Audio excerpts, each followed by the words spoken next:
দেৱব্ৰত শইকীয়াই ক'লে যে লোৱাৰ আছামৰ পৰা মানুহ আপাৰ আছামত যাবই।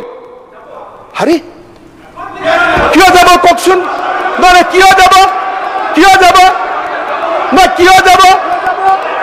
কিয় যাব আপোনালোকে কওক? তাৰমানে আপোনালোকে গোটেই অসমখন ল'বই ল'বই। তাৰমানে আপোনালোকে মিয়া মুছলমান মানুহখিনিয়ে গোটেই অসম ল'বই। আমিও ল'ব নিদিওঁ, হৈ গ'ল। আমিও ল'ব নিদিওঁ। আপোনালোকে আজি হাউচত ক'লে যে আমি ল'মেই, আৰু মই কৈছো আপোনালোকক আমি ল'ব নিদিওঁ। বাছ মই এতিয়া যি বিষয়ত সভা স্থগিত প্ৰস্তাৱ দিছে গোটেইখিনি চাইছো, আৰু সেইখিনি বিষয় অন্যান্য শিতানত আলোচনা কৰিব পাৰে। তাৰ কাৰণে সভা স্থগিত কৰাৰ প্ৰয়োজন নাই। তাৰ কাৰণে মই সভা স্থগিত প্ৰস্তাৱ চাৰিখনৰ জাননী অগ্ৰাহ্য কৰা হ'ল। এতিয়া অধ্যক্ষ মহোদয়, অসম বিধানসভাত প্ৰথমবাৰৰ বাবে এখেতসকলে ক'লে যে মিয়া মুছলমানে অসমখন ল'বই।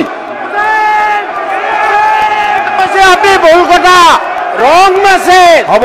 এতিয়া নেক্সট আইটেম, আপুনি সদায় টুইজ কৰে। নেক্সট আইটেম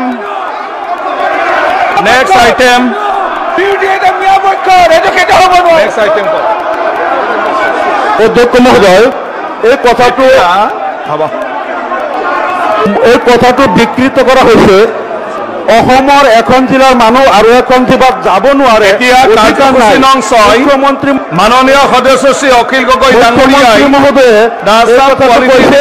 2024 বিবেচনাৰ বাবে উত্থাপন কৰিব। শ্ৰী অখিল গগৈ ডাঙৰীয়া, এখন জিলাৰ মানুহ আৰু এখন জিলাত মিয়ালেণ্ড বনাব দিয়া নহ'ব। শ্ৰী অখিল গগৈ ডাঙৰীয়া, মিয়ালেণ্ড বনাব দিয়া নহ'ব।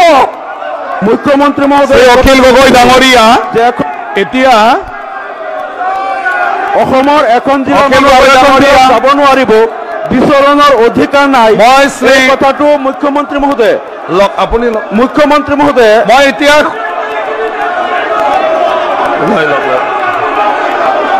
এখন জিলাৰ মানুহ আৰু এখন জিলাত যাব নোৱাৰিব। মনোৰঞ্জন তালুকদাৰ মুখ্যমন্ত্ৰী মহোদয়ে যে কৈছে নামনিৰ মানুহ উজনিত যাব নোৱাৰে, অসমৰ মানুহ অসমত যাব নোৱাৰিব, অসমৰ এটা প্ৰান্তৰ মানুহ আনটো প্ৰান্তত যাব নোৱাৰিব। মুখ্যমন্ত্ৰী মহোদয়ে এইটো কেনেকুৱা দায়িত্বশীল মন্তব্য কৰিছে। অসমৰ এখন জিলাৰ মানুহ আৰু এখন জিলাত যাব নোৱাৰিব, নামনিৰ মানুহ উজনিত যাব নোৱাৰিব।